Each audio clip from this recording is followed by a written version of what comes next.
In this video, we're checking out the brand new ND filter kit from Ulanzi. Now, this is actually quite cool. On the channel, we've seen some other ND filter kits for the iPhone, but that does require you using their case. Now, what's different about the Ulanzi one is this simply uses Magsafe. So if you've got a great case like the buckle and band case here, this is going to stick onto any case that you already own. And then this means you can get that 1/50 shutter speed that you've been looking to get when you film on your iPhone. Okay, so let's take a look at the main filter I think most people will be interested in, and it's this. This is the variable ND filter. This means you're going to be able to get some cinematic footage coming from your iPhone and stick to that 180-degree shutter rule. So how this works, this is going to magnetically attach to your iPhone like this with the Ulanzi adapter. But there is one thing you need to note, because this caught me out when I first got this. I put this on, and with a variable ND, you actually twist the end of the lens. Now, once this is on and twists, it doesn't actually affect the ND. So I found what you have to do is manually adjust the ND first and then put it on your camera. So let's do that, and I'll show you how this comes out. So you can adjust the ND by just rotating this here, and you can see we've got 1, 2, 3, 4, and 5 being the max. Now, I've read that the ND goes from ND8 all the way up to ND32, which should be good enough for us here in the UK. Okay, so I'm using the Blackmagic camera app, and this is a great app if you want to control your shutter speeds. So as you can see, I'm filming outside here in Manchester, and the whole scene is completely overexposed. I've set this to the maximum, which is the 5. Let's put this on. There we go. We have some great footage now coming from the Blackmagic camera app and the iPhone. And this means we can control our shutter speed. It's 1/50, just how we want it. And we can see that nothing is massively overexposed there. This means you can get some really great footage coming from your iPhone. ND off. ND on. No motion blur.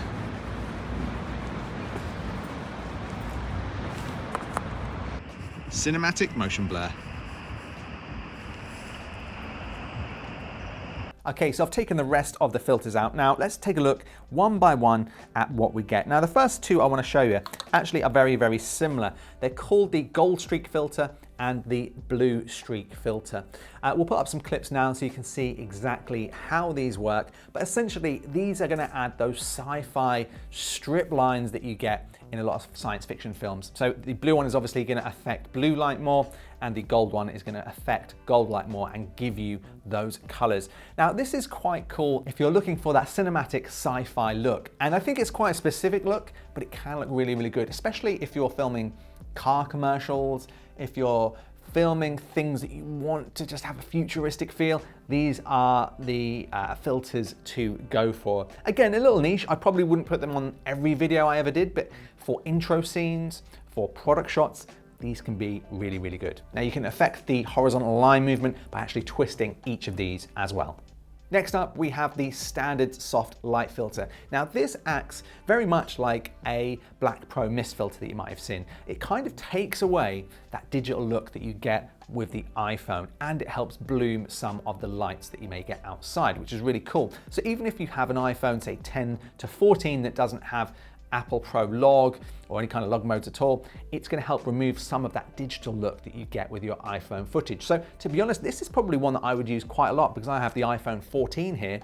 I could use this when I shoot, and it's just going to soften that look a little bit more. Really, really good if you're doing sort of travel, or you want to get some product shots shooting, or you just want to do a bit of vlogging. It's going to smoothen out your face as well. Next up is the star filter. Now, when I first saw this, I wasn't exactly sure about what this was going to do. I thought this was maybe for the night sky, maybe it was going to help reduce or enhance the stars in the sky. Well, it's not for that at all. What this is for is to actually give light sources a starry look. You can see here in these shots that when you look at the lamps, instead of it just being an overexposed small bulb, it's splitting that light into two lines, horizontally and vertically, and it gives you this really cool star effect. Now this is an effect that I think does look really good in certain shots. If you're filming maybe say like a car headlight for a commercial, that would look pretty good.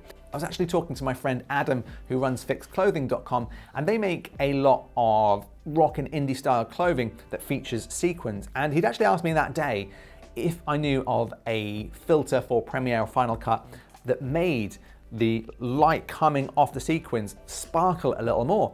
Now, what he didn't know is that you can do it with this filter, and I don't think a lot of people know you can use it for this. So if you have a product, maybe you're doing some product shoots where the item is actually reflective, maybe it's jewelry, maybe it's clothes with sequins on it, this is really going to help make the clothes, the objects, the products really sparkle. I think it could be really, really good for that. Also works as well if you're maybe shooting a Christmas scene, maybe you're shooting outdoor lights and you want to have that kind of Christmassy, starry look. This is the filter to go for. And then finally, we have the lossless MRC. Now, I couldn't find too much information about this filter. I think it's essentially just a protection filter and reduces the UV light a little bit. So some people have told me they use this to reduce light pollution a little bit. If I'm honest, I didn't see a massive difference when using this against not using it. I think I'll have to try it out a little bit more, but I think it's probably quite a specific use to use this. I'll put up a couple of shots of me using this. Tell me what you think of this in the comments section below.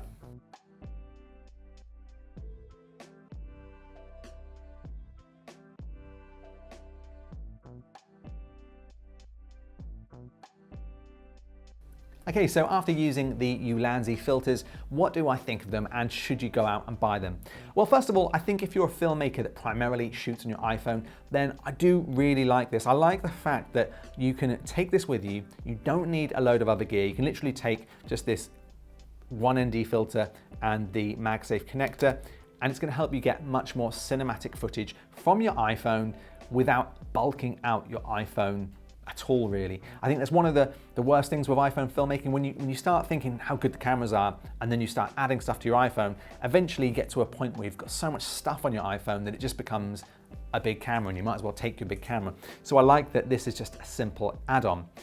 The other filters are pretty good as well for certain situations. Now, this is where I think it comes down to your personal use case. In my personal use case, for most of what I shoot, I probably wouldn't use the light streak filters. I very rarely have need for that kind of thing. The star filter, I may use that, and I would definitely use the VND filter. However, of course, it's down to what you're shooting. If you're shooting car commercials, if you're shooting clothing, if you're shooting products, then definitely this full kit could be really, really good for you. But what I think I'd recommend is head to the Ulanzi site, go to this page, and you can actually buy just the Magsafe adapter by itself, and then you can choose what filters you need. So that might be a better option for a lot of you out there. Maybe get the adapter, get the VND filter, maybe one other filter, see how you get on, and then you can always add more filters as you go. They're magnetic, they're really easy to use, and to be honest, I think it's a good little purchase. It's not too expensive for what you get, but of course the only downsides that we've seen are that this is slightly loose here, as you can see. So if I flick it too much, you can see that it just flicks down a little bit. Not a massive problem, you can kind of hold it there, and obviously if you're moving normally, it's not going to come off. And just that you can get a little bit of light leaking in from the edges. But what do you think? Let me know in the comment section below.